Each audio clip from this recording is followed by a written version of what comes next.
Driving test പുത്തൻ പരിഷ്കാരത്തിനെതിരെ തലസ്ഥാനത്ത് ഇന്നും പ്രതിഷേധം. സംയുക്ത സമരസമിതിയുടെ നേതൃത്വത്തിൽ സർക്കുലർ കത്തിച്ച് അന്തസ്സുള്ള കഞ്ഞിവെച്ച് പ്രതിഷേധിച്ചു. അതേസമയം വിധി എതിരായത് സർക്കാർ കോടതിയെ തെറ്റിദ്ധരിപ്പിച്ചതിന്റെ കാരണം കൊണ്ടാണെന്ന് സമരസമിതി ആരോപിച്ചു. കൂടുതൽ വിവരങ്ങളുമായി തിരുവനന്തപുരത്തെ മുട്ടത്തറയിലുള്ള ഡ്രൈവിംഗ് പരിശീലന കേന്ദ്രത്തിൽ നിന്നും പ്രശാന്ത് ശങ്കരമംഗലത്ത് ചേരുന്നുണ്ട്.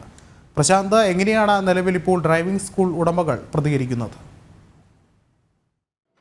ഡ്രൈവിംഗ് ടെസ്റ്റിലെ പുത്തൻ പരിഷ്കാരങ്ങൾക്കെതിരെയുള്ള സമരമാണ് തലസ്ഥാനത്തുണ്ടായത്. മുട്ടത്തറയിലെ ഡ്രൈവിംഗ് പരിശീലന കേന്ദ്രത്തിലാണ് സമരം രാവിലെ മുതൽ ആരംഭിച്ചു. 8 മണി മുതൽ ടെസ്റ്റ് നടക്കേണ്ടതാണ്. ഇവിടെ ആളുകൾ ഈ സമരസമിതി, സംയുക്ത സമരസമിതി, BMS അടക്കമുള്ള CITU അടക്കമുള്ള സമരസമിതിയുടെ നേതൃത്വത്തിലായിരുന്നു സമരം നടന്നത്.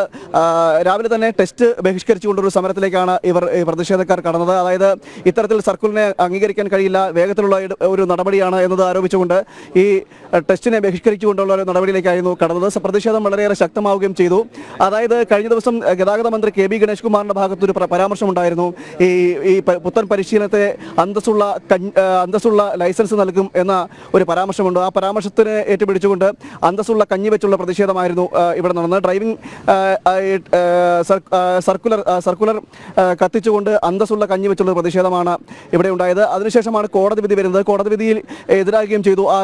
ഈ കോടതി വിധി എതിരായത് ഇത്തരത്തിൽ സർക്കാരിന്റെ ഭാഗത്തുണ്ടായൊരു അനാസ്ഥയാണ്. അതായത് കോടതിയെ തെറ്റിദ്ധരിപ്പിക്കുന്ന രീതിയിൽ ഒരു റിപ്പോർട്ടുകൾ സമർപ്പിച്ചതാണ് തങ്ങൾക്ക് കോടതി വിധി എതിരായതെന്നാണ് ഇപ്പോൾ സമരസമിതി ആരോപിക്കുകയും ചെയ്തത്. എന്തായാലും ഈ സമരം തുടരുകയാണ്. ഇനിയും കടുത്ത ഒരു സമരത്തിലേക്ക് തന്നെ കടക്കും. ഇത്തരത്തിലൊരു പരിഷ്കാരം നിലവിൽ ഇതിൽ സമയം തങ്ങൾക്ക് ആവശ്യമാണ്. ഇത് അംഗീകരിക്കാൻ കഴിയില്ല എന്നാണ് ഇവർ പറയുന്നത്. അതുകൊണ്ട് തന്നെ സമരം കൂടുതൽ കടുപ്പിക്കുക തന്നെ ചെയ്യുമെന്നും അറിയിക്കുന്നുണ്ട്. വരും ദിവസങ്ങളിൽ, നാളെ ടെസ്റ്റ് ഇല്ല, വരും ദിവസങ്ങളിൽ ഈ സമരം കടുപ്പിക്കുക തന്നെയും മറ്റ് സമരമുറകളിലേക്ക് കടക്കുകയും ചെയ്യുമെന്നാണ് ഈ സമരസമിതിയും അറിയിക്കുന്നത്.